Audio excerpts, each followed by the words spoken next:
Now, are we only doing a half hour today? Yes. Okay. So we got two functions on number one. Are we just going to start from one and go down? Or do you want to Well, I pick two? understand one. I think it was four that was probably my weakest part. Okay. That's odd because four is really the easiest of anything It on the page. it I thought it was easy too, but I missed all of them on the test. Okay. I Well, know how to do it. what's the first step on A? On A, you're gonna um basically multiply each one by the other. No, no, no. A is an addition problem. Oh, sorry, A. I thought I didn't see the addition. Sorry. When I say the first um, step, I mean the first step is to remove the parentheses. right. Okay. She That's did. real Yeah, she didn't easy put on A, that. is all I have to do is remove them. It doesn't change anything. In True. other words, I still have, hold on one second, let me get my writing tool up here. If I remove the parentheses on A, I still have 3b to the fourth minus Hmm. 5b squared Right. minus 7 plus 4b cubed minus 2b squared minus 6b plus 10. Now just combine like terms. Yeah. What do you get? That would be 3b to the fourth, and then negative 7b to the second. You want to put them all in order of their degree. So the next term we want to put is the cubed. Oh, right. Sorry, cubed. Yeah. Okay. Plus 4b cubed, and then minus 7b squared. And then what? And then you're gonna put the negative minus 6b, and then plus 3. Okay. So addition is really easy. You just remove the parentheses. Right. The one Right. that tends to trip people up a little bit is that one Right. because it's subtraction that's going on. Right. Okay. So I can remove the first set of parentheses without affecting anything. That's almost always the case. Right. But then the second set, you got to be careful. You got to distribute that negative sign to every term. So tell me what the rest of it is. For B. Uh-huh. All right. I've written the first three terms without the parentheses. Right. Now I'll write the rest of it. The rest of it is just negative, minus 1, and then it's gonna be plus 7 because the two negatives, b cubed, Okay. and then minus 3b. That negative, that's why you missed them, because that negative sign has to be applied to everything following in the parentheses. Okay. Yeah, the one that I missed were multiplication. Okay, but this is one that you just missed with me. Yeah. In other words, it's not minus 3b squared, it's plus 3b squared. Right. And that's all you have to do is get a sign wrong and you're screwed. Okay, Right. and then what's the next term? Minus b, Okay, and the last term? and plus 5. Okay, and then I trust you know how to combine those. But the Yeah. first step, whenever you're adding or subtracting polynomials, is to get rid of the parentheses and then just combine like terms. That's really the most direct way to do it. Okay. All right. Now, multiplication is actually a little easier. There's nothing. Right. Do C. What's the first term going to be? 3x to the fifth, Keep going.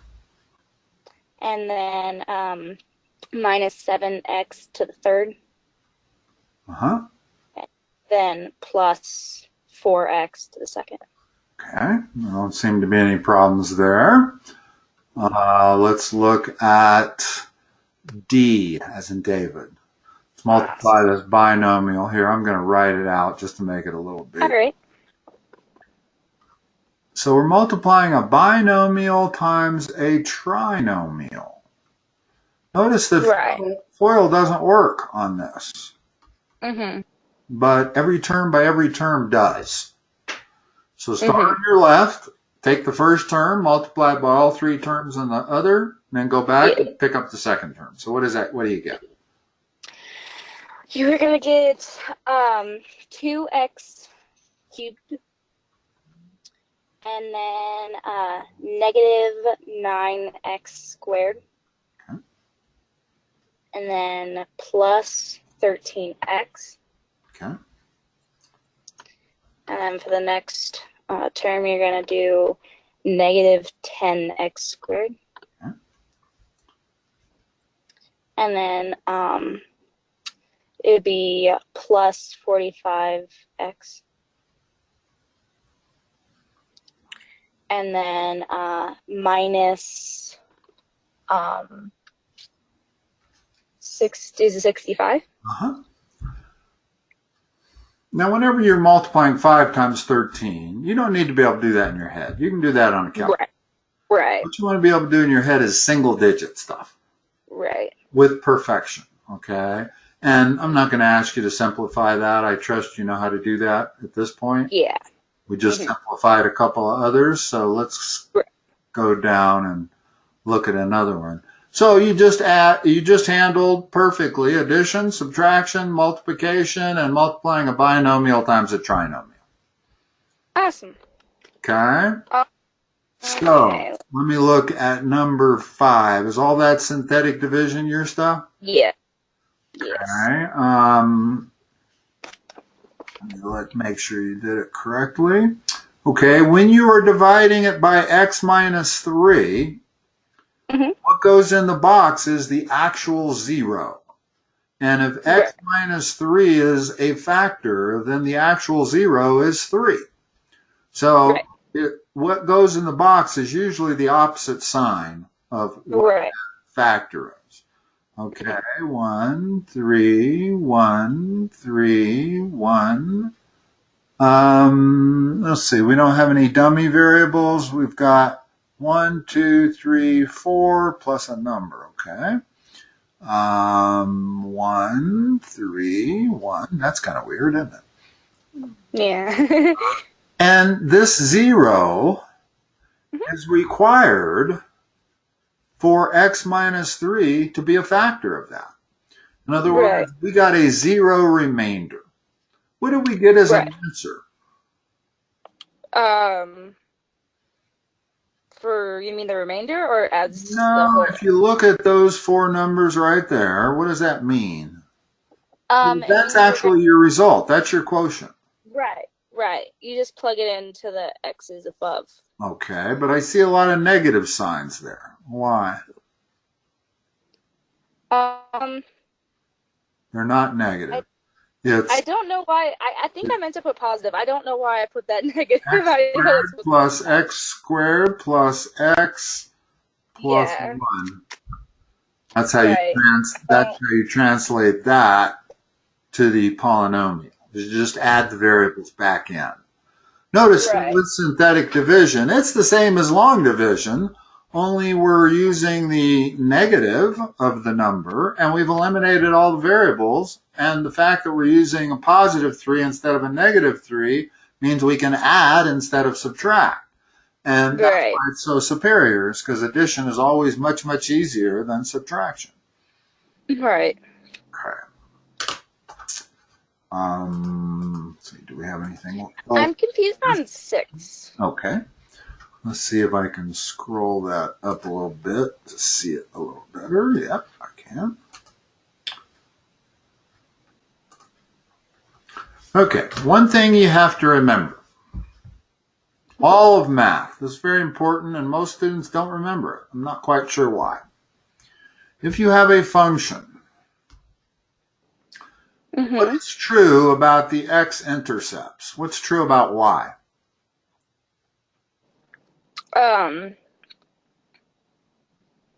About... Yeah, if I wanted to label those two things that I've just circled, I know the x value. What's the y value? 0. 0, right? On both of them. Yeah, 0. Okay. If I'm looking at a y-intercept, what is true about x?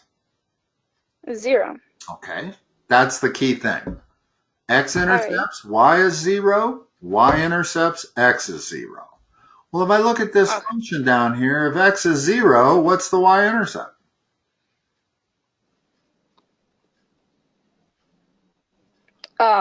Notice that every term that has an x in it goes away. Right, so it's just -12. Yeah. And that's the way it is with all polynomials that are written in standard format. Is the y-intercept is always that number because all the x terms go away. The only thing left is that number. So the y-intercept is always the simplest thing to come up with. That's assuming it's in standard format. If it's in like vertex format or something, you have to set y equal to, or x equal to 0 and solve. But when it's in standard format and x is 0, this becomes super easy. Okay. Right. Now, the next one's a little different, but the concept is still the same. You're going to do what? What's the y-intercept on the next one? B. The B. Well, don't you have to does not find it by require a calculator. You should be able to look at that and get the answer in 2 seconds without doing any math. Remember, you're substituting 0 for x. Would it be 3? I've got 4 things being multiplied. I got 3 multiplied by x minus 4 cubed multiplied by x minus 5 squared. If any of those things is 0, what is the product of all 4 of them? The opposite? No. Here's another key thing that is extremely important. If I have 2 things multiplied together that equal 0, what does that mean? This is why we factor. Is so that we can get 2 things multiplied together equaling 0, because then you can solve it. One of those things has to be 0. You cannot have 2 numbers multiplied together equal 0 unless one of them is 0. Well, guess what? Even if you have 3 things, or 4 things, or 5 things, doesn't matter. If I've got 5 things multiplied together that give me 0, one of those has to be 0. Right. On the other hand, if I've got 26 things multiplied together and you tell me that one of them is 0, what's the product of all 26? 0. Okay. So we're going to put in 0 for that x right there. That means that one is 0. We got 4 things multiplied together. One of them is 0. The answer is 0. So the y-intercept is 0. Right. And we solved it by doing exactly the same thing as we did on the previous one, which is substituting 0 for x.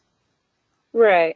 Now, sometimes it's not always going to be 0. If we didn't have that 0 there, it'd be actually a little bit of a harder problem. Then we'd substitute 0 for here. We'd have negative 4 cubed. We have 0 for there, times negative 5 squared, times 3. We'd have a big number. But the moment one of the numbers in your sequence of things being multiplied together is 0, you're done. It doesn't matter what any of the others are. They can be a billion. The answer is still 0. Yeah, that makes sense. What is it that tells you the y-intercept? Well, if it's referring to question A, then it's the constant, the number. Right. If it's referring to question B, nothing really tells you the y-intercept. You have to go through the process of substituting 0 for x. That's why this is so important. And that's why whenever they have you solve, when they give you a quadratic like this, okay, and they say, solve that, why is it that you always set it to 0? Because what you're doing is solving for the x-intercepts. Right. And whenever you have an x-intercept, y is 0. So once I set that thing to 0, now I can solve it by factoring, and I know where the x-intercepts are. Oh, okay. If I That makes a wanted to lot more know the y-intercept on this function that I've written up here, what's the y-intercept? For which one? This one up here on the upper right? Oh. I mean, it equals to 0. No, what's the y-intercept? Wouldn't you, Plug it would in be 0 10. for x. It's always you plug in the opposite variable. Yeah, so it's 10. Okay. In other words, all polynomials in standard format, the y-intercept is always that last number. Right. Doesn't matter how complicated it is. Look how complicated that is. We don't care. The y-intercept is that number. Okay. Okay. X-intercepts are a little harder to figure out because you have to set y equal to 0, and then you might have to do some math after that. That was the only page we had. You got anything else you want to verbalize in the next 5 minutes? Sure.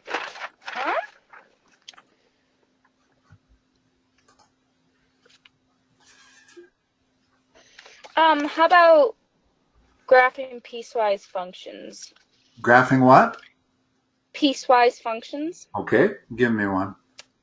Okay. The first row would be -2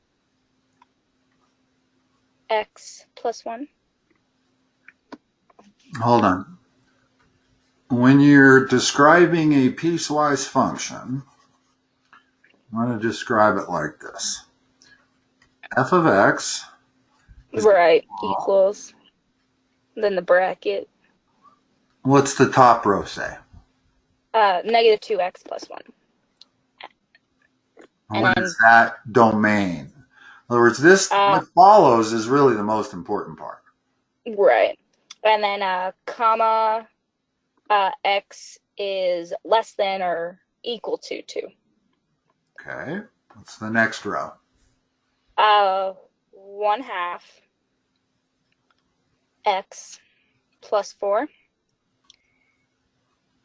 comma x is greater than 2. That's it? Yeah. Okay. So, where I always start on these is right there. Right. Okay. And here's the way I want you to think of it. I'm going to draw a dotted line there. That's not going to be part of our graph. Okay? But what that means is that everywhere in this area, we're going to have this function. Oh, okay. Well, how do you graph that function? Well, you're gonna start at x equals negative. Well, x equals 1. Okay. So you're gonna put a dot at We'll call that 1. 0. Right there. Yeah. So that's 1 point on our piecewise function. Yes. And then the slope will be -2 over 1. So I go down 2 and to the right 1. Yes. In other words, just make sure that when you're done, you've got the right sign on. You got the right slope. It's supposed to have a negative slope. We do. Right. Okay. And I stop it right there. Now, do I stop that with a closed dot or an open dot? It's gonna be a closed dot. Because it's less than or equal. Yeah. Hold on 1 second. Right. Hello? Yes, it is. Listen, I'm just finishing up a session. I'll be done in 3 minutes. Can I call you back in 3 minutes? Thank you. Bye-bye. Sorry about that. Good. Okay, and then the rest of the function is this area. Right. Okay, so let's graph that. Now, there's a couple of ways to do the second part. Or I should say the part when you doesn't cross the y-intercept. Okay? Right. I'll tell you the way I always used to do it. And then that's not the best way to do it, but it works. Okay? Right. I start by graphing the whole line. So I go up to 4. And I put a 1/2 slope on it. Right. And then I erase this part right here. Because this only goes from right there. Is that an open circle or a closed circle? It's an open circle. Okay. And now I go back and I erase that line I put in there just to separate the two domains. Oh, okay. Okay. Now this one goes all the way to infinity. Right. This one goes all the way to infinity. But that's that makes a lot. So when you're graphing a piecewise, it's just breaking it up. Now, let me tell you the little easier way that I now do it, and then I'll let you go. Instead of going all the way back to the y-intercept at 4, figure out what that point is going to be. Well, when x equals 2, what's that point? The start of the blue line. Sorry, say that again? When x equals 2, we know that's where we're starting, that blue line. Right. Right. What does f of x equal? Use the second equation, even though it's confusing. Right. Right. It would be, well, 1/2 times 2 plus 4. 1/2 times 2, and then, sorry. That's where your problem is right there, Brianne. I can do it. I just. You should be able to do that in your head in like a second and a half. If you can't, you need to review your arithmetic tables. But I can tell you, you do understand most all of this stuff. And if you're making mistakes, it's in your arithmetic. Right. Okay? 1/2 times 2 plus 4 is 5. So I know the coordinates on that point are 2, 5. So I don't have to go all the way back to the y-axis and do it that way and then erase. I can start from that point. And you might say, well, how can you plug in x equal 2? Because if x equal 2, you're using the top function. Right. But you have to know where this second blue function starts. And it starts at x equal 5 with an open circle. Right. I mean x equal 2 and y equal 5 with an open circle. And then you don't have to erase anything. You don't have to fool with x or y intercepts. And this is definitely the better way to do it. And sometimes you'll have piecewise functions and you'll have to do the same thing. So wherever this point is, that's what you plug in to figure out where that point starts. Right. With an open circle. Okay. Okay? Awesome. Brianne, good luck on your test. Thank you. And I will maybe talk to you next semester. Awesome. Thank you. Bye.